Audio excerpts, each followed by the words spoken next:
नमस्कार, मेरा नाम है डॉक्टर पुरु धवन और आज मैं आपको मिलवाने वाला हूँ अपने एक पेशेंट जिनका नाम है अब्दुल रहमान। अब्दुल रहमान जी ने हमारा जो ट्रीटमेंट है शायद अप्रैल महीने में शुरू किया था, जी है ना? तब लेवल क्या थे क्रिएटिनिन के? 10.5 10.5 और आज अपना अगस्त में आकर क्या लेवल हमारा रह रहा है? 5.14 5.1। जब आपका लेवल 10 के आसपास था क्रिएटिनिन का, तो आपको क्या दिक्कत महसूस होती थी अब्दुल? उल्टी बहुत होती थी, वॉमिटिंग होती थी और वीकनेस थी बहुत ज़्यादा। खाना खा पा रहे थे उस टाइम में आप? खाना खाते थे लेकिन अच्छा नहीं लगता था। वॉमिटिंग जैसी फीलिंग होती जी। होगी। तो अब तकरीबन हमारे पास अप्रैल से लेकर अब तक हो गए 4 महीने हो गए। जी, और 4 महीने में आपने अपनी बॉडी में क्या बदलाव देखा? बॉडी में से वीकनेस ख़त्म हो गई है, क्रिएटिनिन लेवल कम हो गया है। अच्छा,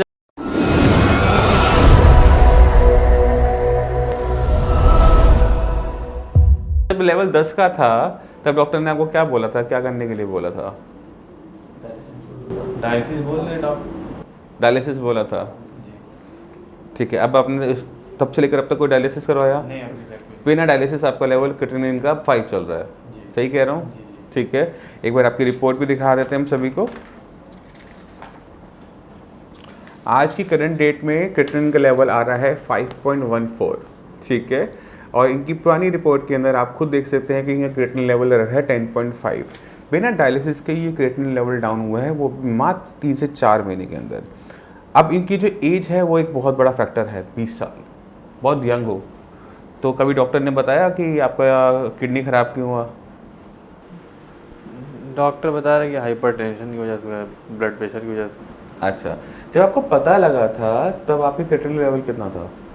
10.5 था। सीधा 10.5 पे पता लगा था? सीधा पता ही नहीं चला था हमको। ठीक है, तो इस बीमारी को समझने की कोशिश करो। जब बीपी हमारा धीरे धीरे बढ़ता है तो हमें महसूस नहीं हो पाता, कोई सिम्टम नहीं होता, कोई हेडेक नहीं होता, और जब हमें सिम्टम्स आने शुरू होते हैं तो बहुत देर हो चुकी होती है। इसलिए इस बीमारी को साइलेंट किलर भी कहा जाता है, क्योंकि ये आपके शरीर में बैठी हुई होती है, किडनी खराब कर रही होती है और कोई सिम्टम आपको महसूस ही नहीं होते। ठीक है, तो अब आपको कैसी होप है आगे क्या कैसा महसूस कर रहे हो ओवरऑल? अभी तो बहुत अच्छा महसूस कर रहे हैं हम। अभी चलने फिरने में बहुत अच्छा, घूमते टहलते हैं, इधर उधर जाते हैं, कोई दिक्कत नहीं। पहले चलते उलते चल नहीं पाते थे, और मतलब कॉलेज नहीं अब तो जाते होते हैं। पहले कॉलेज बिल्कुल बंद हो गया था? हाँ, कॉलेज बिल्कुल नहीं जा रहे थे? नहीं जाते थे। अब कॉलेज जा रहे हो? हाँ, जा रहे हैं। कॉलेज खुल गए हैं कोविड की वजह से? हाँ, खुल गए हैं। खुल गए हैं, ठीक है। हाँ, तो आप रहते कहाँ हो? लखनऊ। लखनऊ। तो लखनऊ में पहले ये रहते हैं और कॉलेज नहीं जा पा रहे थे, फाइनली कॉलेज शुरू हो गया है, हाँ, दोस्त वोस्त से मिलना शुरू हो गया। हाँ, तो ऐसा नहीं है, अगर यहीं पर ये डायलिसिस करवा रहे होते तो हफ्ते में 2-3 बार इनको डायलिसिस करवाने जाना पड़ रहा होता। तो ये जो लाइफ होती है, जो क्वालिटी ऑफ लाइफ होती है, वो ख़त्म हो जाती है जब हम डायलिसिस वाले ऑप्शंस पे चले जाते हैं।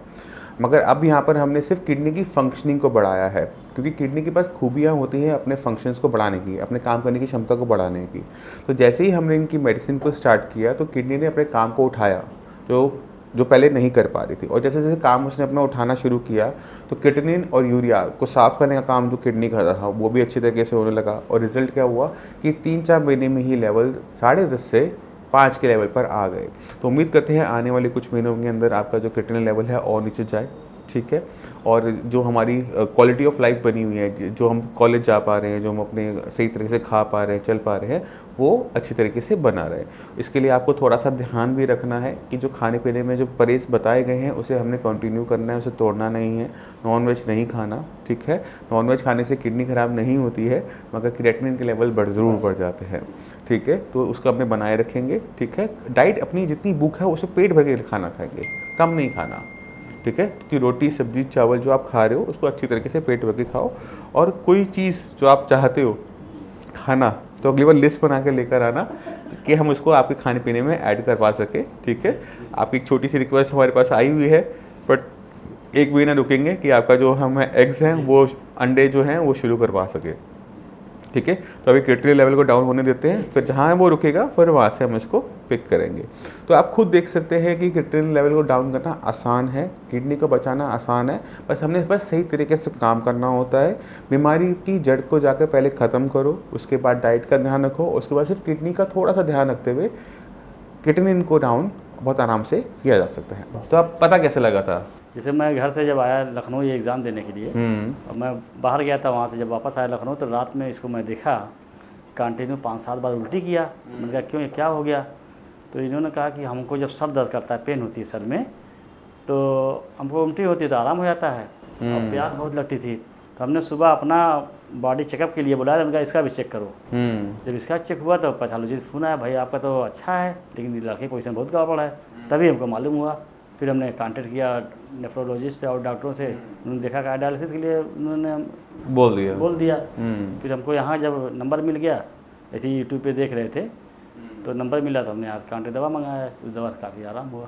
अच्छा, तो ये जो सिर में दर्द हो रहा था ना, ये इसलिए हो रहा था क्योंकि इसका बीपी बहुत हाई रहता था। अच्छा, ये पता नहीं पाता था ये। और बीपी इतना हाई रहता था कि जब तक वो वॉमिट नहीं करता, तब तक मतलब वॉमिट के अंदर नमक बाहर नहीं निकालता, तो बीपी नीचे की तरफ नहीं जाता था। इस वजह से ये जो दिक्कतें बनी हुई थी, क्योंकि हेडेक तो बहुत लंबे टाइम से बना हुआ होगा, फिर मतलब हो गए होंगे, 6-7 महीने हो गए होंगे कि सिर दर्द बार बार हो जाता है। नाक से ब्लड भी आ रहा जांच था। करवाया पूरा साइनस, उसके लिए साइनस के निकला। हाँ, बस बीपी छोड़ के हमने साइनस का टेस्ट करवा लिया, तो वो बीमारी पकड़ में नहीं है, मतलब बहुत पहले पकड़ में हाँ, पकड़ पा जाती पहले, अगर पहले पकड़ में आ जाती है। असल में इसका सर अक्सर दर्द करता था पहले, बहुत पहले छोटा सा था ये जो लगा है ना चश्मा। इसकी वजह से लोग उसी में कंफ्यूज हो गए। हाँ, वो कंफ्यूजन हो जाती है कि सिर दर्द हो रहा है, वो चश्मे आंखों की वजह से हो रहा है। नंबर अप डाउन हुआ हो। ठीक है सर। ठीक है, वो छोटी छोटी गलतियां हो जाती हैं, हाँ, पता नहीं चलता है। इसलिए इस बीमारी को पकड़ पाना किसी डॉक्टर के लिए भी आसान काम नहीं होता। अब नाक से खून आ रहा है, हमें लग रहा है कि वो नाक के अंदर कोई झिल्ली फटी है, बट ये नहीं समझ पा रहे कि वो जो नाक से खून आ रहा है वो बीपी की वजह से आ रहा है। आंखों में जो सिर में दर्द हो रहा है, हमें लग रहा है कि वो आंखों की वजह से हो रहा है, ये पकड़ना मुश्किल हो गया कि वो बीपी की वजह से हो वो रहा तो अच्छा हुआ कि जो है हमने चेकअप करवा दिया फौरन, है। जानकारी भी नहीं, पता नहीं कितना पहुंच जाता है, कहाँ तक पहुंचता। नहीं, अब 10.5 के ऊपर तो सीधा डायलिसिस ही होता है, उसके ऊपर कोई खास लेवल नहीं होते।